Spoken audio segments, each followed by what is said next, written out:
Hello and welcome to ACS Golf, and today's video I'm doing a head-to-head between two Taylormade drivers, one from 2023 and one from 2015.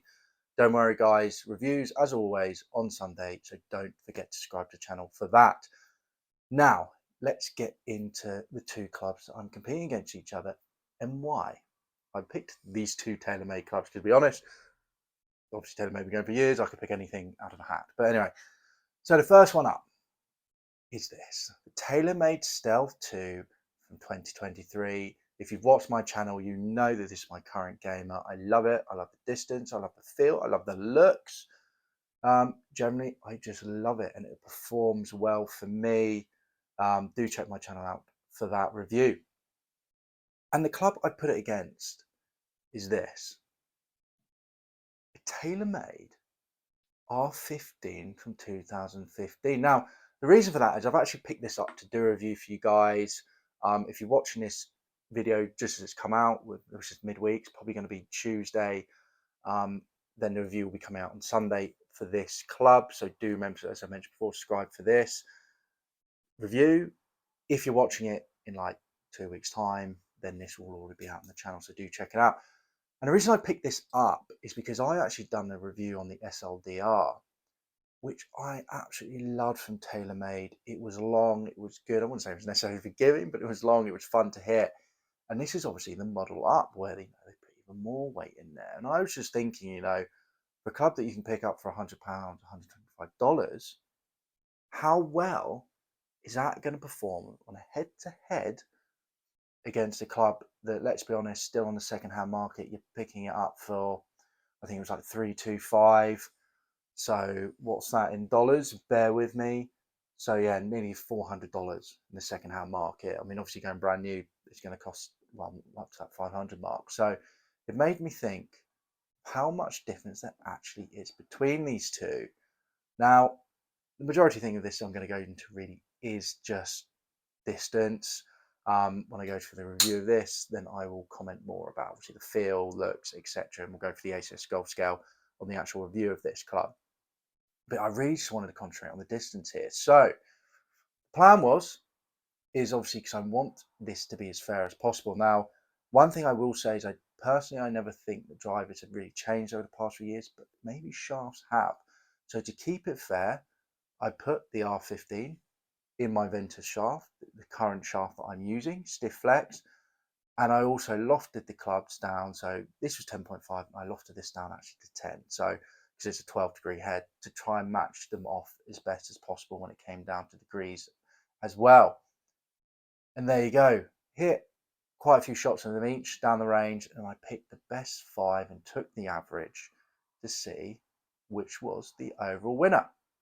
So with that in mind, let's get down to the driving range. I'll show you a couple of shots of this, give you these separate sort of average figures for both of these, and then we'll come back here and then I will declare a winner and what my overall thoughts are. Because remember, there is about £225 between these on average. That's a lot of money. Okay, I'll see you back in here in a second.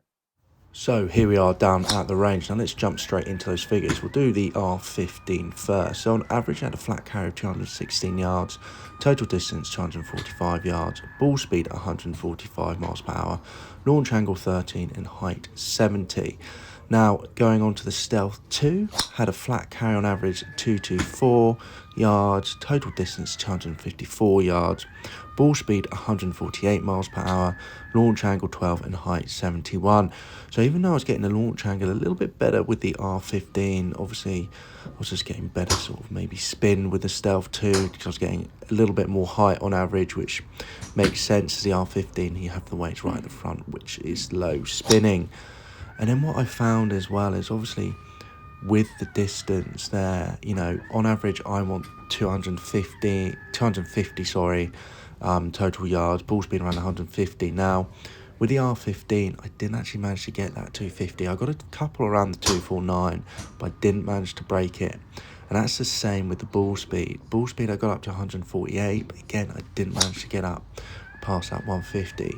While with the Stealth 2, got over the 150, fastest ball speed on the day was 151, and then managed to actually get to the distance as well over that 250 mark, as you probably guessed, because the average was 254, but longest was actually 263 on the day, and I had quite a few over 250, actually near that 260 mark. Because unfortunately, my worst one, 246 on the stealth there, was actually brought that average down a bit.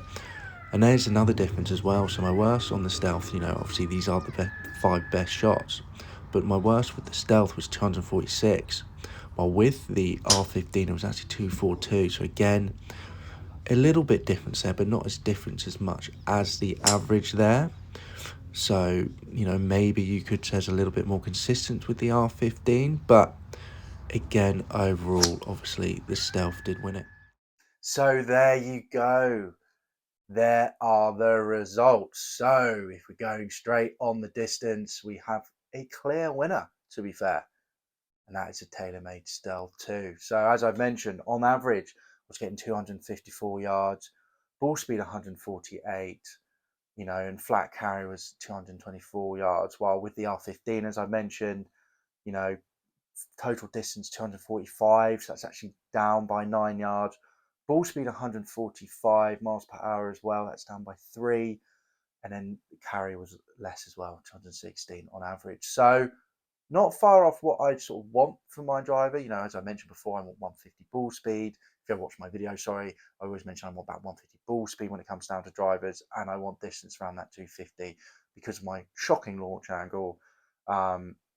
Yes, which is just awful. I mean, the longest day with this was a 9-degree launch angle, which is crazy. So there you go. And when it comes down even further into the figures, I didn't quite get over the 250 mark. Sorry, with this 2 shots, I had 249. Didn't quite get there with it. And ball speed, fastest ball speed, I imagine 148 with this. But then with the old trusty Stealth 2, fastest ball speed I have 151 miles an hour, so just over that 150. Longest on the day actually was 263 yards.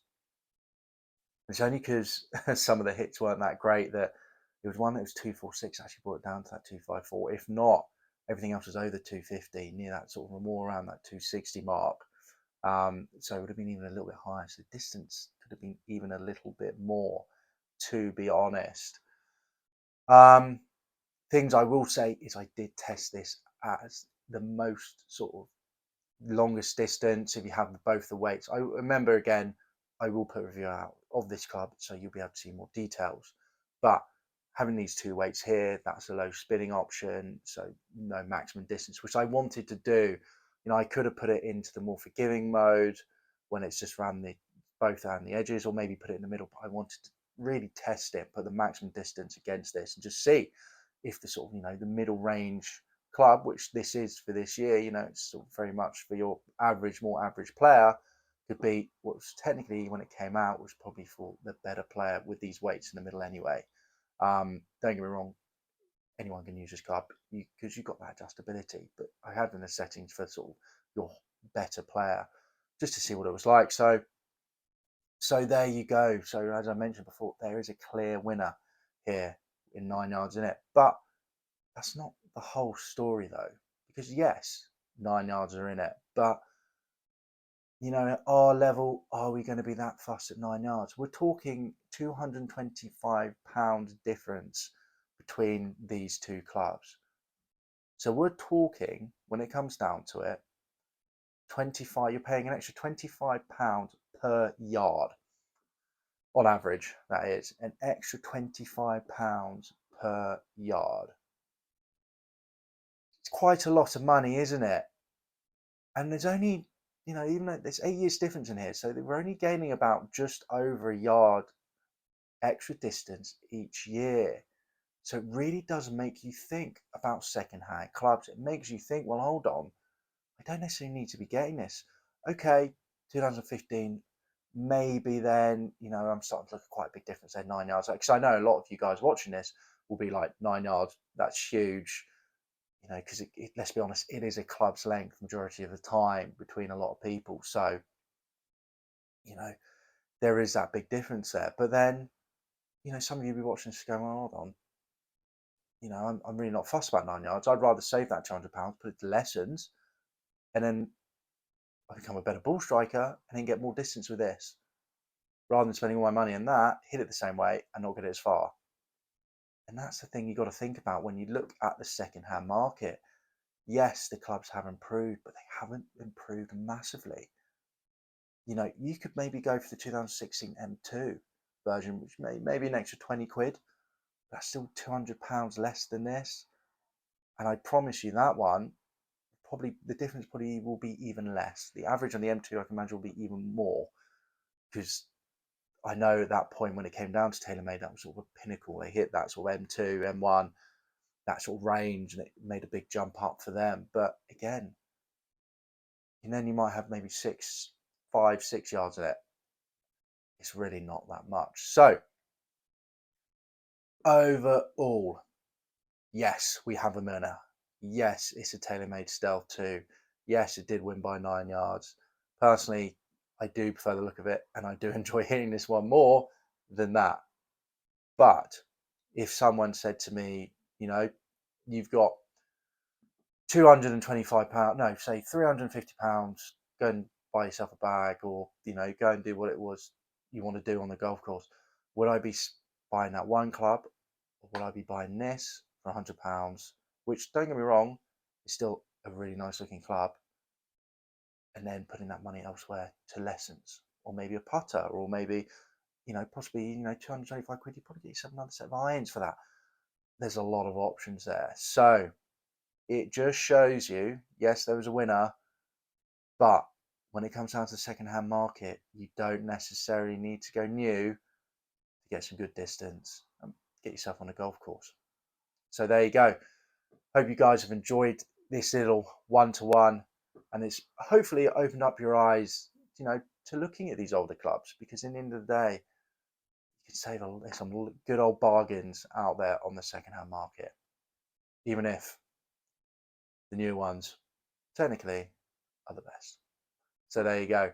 Now, give me a like down below. Tell me in the comments actually what driver you use. Do you change your driver every year to a new model, or do you play an older one? And also, remember to subscribe to the channel for weekly reviews, not only for new equipment, but some golden oldies as well. Okay, guys, I'll see you this Sunday for the latest ACS Golf review. Have a good week. Bye-bye.